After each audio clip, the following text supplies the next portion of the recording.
हो जाए कि एक जाति विशेष पर वो ठप्पा लगा दिया जाए। सभी की जिम्मेदारी सफाई करने के लिए, इसे सफाई कर्मी के रूप में भी यहाँ किसी भी जात का व्यक्ति आवेदन दे सकता है जो यहाँ की अन्य सफाई व्यवस्थाओं को देख सके, उनको अलग एक टीम की जाएगी। कपड़े धोने प्रेस करने के लोग बाहर से आते हैं, अचानक 2-2 3-3 दिन रुकते हैं, तो उससे कपड़े धोने प्रेस करने का भी अगर कोई अच्छा कार्य जानता हो तो उसके विषय में कार्य संपर्क कर सकता है। बाल काटने वगैरह, मुंडन आदि न्यायिक व्यवस्था कार्य करने वाला चरित्रवान चेतनावान कोई अच्छे कार्य करता हूँ जो इस दिशा में कार्य कर सके, वो संपर्क कर सकते हैं। क्योंकि मुझसे कहा गया गुरु जी आप कह दें कि सभी के साथ एक साथ जानकारी चली जाएंगी, जो यहाँ भी नहीं बैठे सीधे प्रसारण से उनको जानकारी मिल जाएंगी, जिससे यहाँ की व्यवस्था और सुव्यवस्थित हो सके।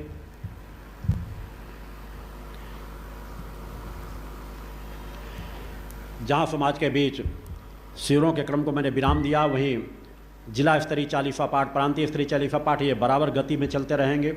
आप अधिक चालीसा पाठ करते रहें, केंद्रीय पदाधिकारियों को जिसकी जहाँ पर आवश्यकता होगी वहाँ पहुँचते रहेंगे, उस पर आपको और गति देना है। 2 चालीसा पाठ मेरे द्वारा अभी निर्धारित किए गए हैं। एक 15-16 नवंबर 2025 को प्रयागराज में होगा। वहाँ पर हमारे सांसद जी प्रवीण पटेल जी बैठे हुए हैं, गोल्डी जी बैठी हुई हैं, जो तीनों दिन यहाँ शिविर का लाभ ले रही हैं। उनके माध्यम से एक प्रांतीय उत्तर प्रदेश का चालीसा पाठ वहाँ रखा जाएगा। वो अपने लोकसभा क्षेत्र पर या जहाँ पर भी चाहेंगे, जहाँ पर भी निर्णय करेंगे, फूलपुर पे कहीं पर भी जहाँ पे भी निर्णय करेंगे, जगह हो जहाँ पर कम से कम 10-15 हज़ार लोग आ सके, तो वहाँ पर स्थान का चयन करके जानकारी दे देंगे। 15-16 नवंबर को वहाँ पाठ रहेगा, जिसमें सभी उत्तर प्रदेश के लोग कार्यकर्ता शिष्य उपस्थित होंगे। 29-30 नवंबर को लाडवा हरियाणा में रखा गया है चालीसा पाठ, प्रांतीय स्तर का। वहाँ पर प्रांतीय का तात्पर्य है कि हरियाणा छोटे छोटे प्रदेश हैं, हरियाणा, पंजाब, हिमाचल प्रदेश और दिल्ली के सभी कार्यकर्ता उस चालीसा पाठ में उपस्थित होंगे। इस तरह के अलग अलग क्षेत्रों में चालीसा पाठ भी कराए जाते रहेंगे, जो शिविरों के समान ही आप सब लोग सक्षम हो। मैंने आप लोगों को धीरे धीरे पात्रता ही दे रहा हूँ कि मेरे चिंतनों को लेकर के अगर तुम सद्विचारों के रास्ते में लेकर के अनीति अन्याय अधर्म के मार्ग को छोड़कर सच्चाई ईमानदारी के रास्ते में चल रहे हो तो तुम्हें वह ऊर्जा शक्ति प्राप्त होती रहेगी। तुम एक नहीं अनेकों को बदलने की क्षमता रखोगे, तुम्हें वाक शक्ति की प्राप्ति होगी, आवश्यकता वैसा जीवन जियो। उस दिशा में भी बढ़ने के आप लोगों के रास्ते प्राप्त होते रहेंगे। अनेकों महत्वपूर्ण जानकारियाँ होती हैं, मगर समय का अभाव होता है। नए शिष्य 15,000 से अधिक शिष्यों ने आज दीक्षा प्राप्त की। यही परिवर्तन है। एक एक शिविर में 15-15 हज़ार लोग दीक्षा प्राप्त कर रहे हैं। शिष्य ज़्यादा व्यथित न, इसलिए मैंने 22 और 23 जनवरी का शिविर का भी मैंने क्रम रख दिया है कि उसमें भी एक दिन दीक्षा प्राप्त हो जाया करेगी। नहीं बार बार मुझे भी लगता है जब बार बार शिष्य यहाँ से उच्चारण करते हैं 1 साल बाद दीक्षा मिलेगी, 1 साल बाद दीक्षा मिलेगी, तो मैंने कहा हो सकता है बहुत से ऐसे भक्त हों जो चाहें कि दीक्षा 1-1 साल इंतजार करने में न मालूम कि भटक भी सकते हैं, गलत रास्ते में भी जा सकते हैं, तो उन्हें कम से कम 6-6 महीने पे एक मौका सौभाग्य प्राप्त होता रहे। इसलिए वह क्रम भी बराबर आपके चालीसा पाठ आरतियों के क्रमों को और गति दो। सच्चाई ईमानदारी के पलड़े पर बहुत गलतियां कर चुके हैं मेरे पदाधिकारी टीम प्रमुखों के सहायक बने, निगाह बना के रखें। हर कार्यक्रम हमारा व्यवस्थित तरीके से होता है कि नहीं होता है। केवल टीम प्रमुखों को डांटने नाराज होने से कार्य नहीं चलता, उनके सहायक बनो, निगाह बना के रखो, कहीं किसी के द्वारा गलतियां तो नहीं हो जा रही, व्यवस्थित तरीके से कार्य हो रहे हैं कि नहीं हो रहे हैं। महाआरतियों को अच्छे प्रकार से संचालित करो। हर महाआरती में नए से नए टीम प्रमुखों को, कार्यकर्ताओं जिनके अंदर बोलने की क्षमता हो, उन्हें बोलने का मौका अवश्य दो। हर बार आरती नए नए भक्तों के माध्यम से, शिष्यों के माध्यम से, टीम प्रमुख के माध्यम से, पदाधिकारियों के माध्यम से कराओ। 1-2 लोग ही आरती ना करें, 1-2 लोग ही जयकारा न लगाए, 1-2 लोग ही गीत मत गाएं। उनमें नवीनता लाने का प्रयास करो। हर महाआरती में इस बात का ध्यान रखो। धीरे धीरे समाज में परिवर्तन आता है। युवाओं को बढ़ाने का प्रयास करो। किसी पद को अपनी जागीर मत समझो कि कोई पद एक को दे दिया गया है, कल को पद बदल दिया जाएगा, उसे लगता है जैसे हमारी जागीर छीन ली गई हो। अन्य कने को सिर्फ इसी में व्यथित हो जाते हैं। अन्य कने को सिर्फ इसी में व्यथित हो जाते हैं। मैं इतना बड़ा कार्य कर रहा हूं, पद विहीन होकर के कार्य कर रहा हूं। 10 साल पहले संगठन, पार्टी, ट्रस्ट सभी से मैंने अपने आप को अलग कर लिया है। सभी जिम्मेदारियां आगे आने वाले कार्यकर्ताओं को मैंने दे दिया है। पहले से पहले सबको जिसे अपने सामने तुम्हें देखने को मिलेगा कि जिन्हें हम जिम्मेदारी दे रहे हैं वो जिम्मेदारी अच्छे से कर पा रहे हैं, नहीं कर पा रहे हैं, उनका हम मार्गदर्शन कर सकते हैं। इसी तरह अगर किसी वरिष्ठ कार्यकर्ता को किसी पद से हटा दिया जाता है, नए युवा कार्यकर्ता को वहाँ लगा दिया जाता है, तो उसे लगता है जैसे हमारी जागीर छीन ली गई हो। कई लोग तो भटक जाते हैं, कई लोग तो यात्रा तक रोक देते हैं। इससे बड़ा दुर्भाग्य और कुछ नहीं हो सकता। ऐसे दुर्भाग्यशाली लोग होते हैं। संगठन किसी की जागीर नहीं, ट्रस्ट किसी की जागीर नहीं, तीनों धाराएं किसी की जागीर नहीं, ये हम की सबकी हैं। इसलिए जो कहा हम बन करके कार्य करो, नए नए लोगों को जिम्मेदारियां दो जिनके अंदर कार्य क्षमता है। कोई भी कार्य क्षमता अगर श्रेष्ठता लेकर के आता है तो उसे मौका मिलना चाहिए। अध्यक्ष में परिवर्तन होना चाहिए, पदाधिकारियों में परिवर्तन होना चाहिए, टीम प्रमुखों को नए नए मौका मिलता है। तो कोई भी पदाधिकारी ये मत सोच ले कि हमको ये पद दे दिया गया है तो हमारा पद स्थायी है।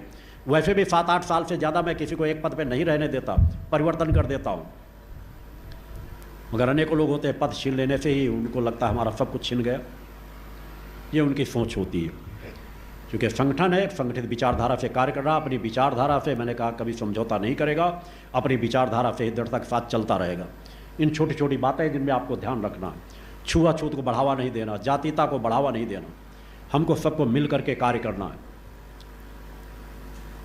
अन्य जानकारियाँ आपको जिले के प्रदेश की जिलों की महारतियों के माध्यम से आपको प्राप्त होती रहेंगी।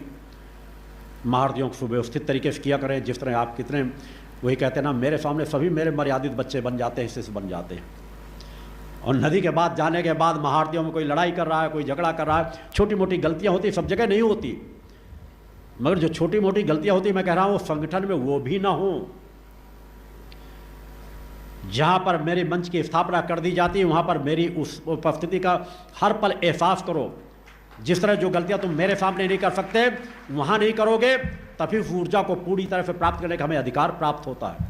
हर पल मूल से जड़ से जुड़ के रहो, उस पीपल के पत्ते की तरह जो मैंने उदाहरण दिया था। मेरे संकेत ही पर्याप्त होते हैं। प्रकृति के साथ जुड़ करके रहो, गुरु सत्ता परम सत्ता के साथ जुड़ करके रहो। तीनों धाराएं जो दी गई, तीनों धाराओं को धर्म मान करके, गुरु आदेश मान कर उनके साथ जुड़ करके रहो, तुम्हारा कल्याण होगा। समाज के जो कुछ लोगों को अलग अलग पार्टियों से भी, मेरे कुछ शिष्य हैं जो चुनाव लड़ते हैं, अलग अलग पार्टियों के माध्यम से भी कई क्षेत्रों में कई जिलों में कार्य करते हैं, वो मेरे द्वारा अनुमति दी गई है।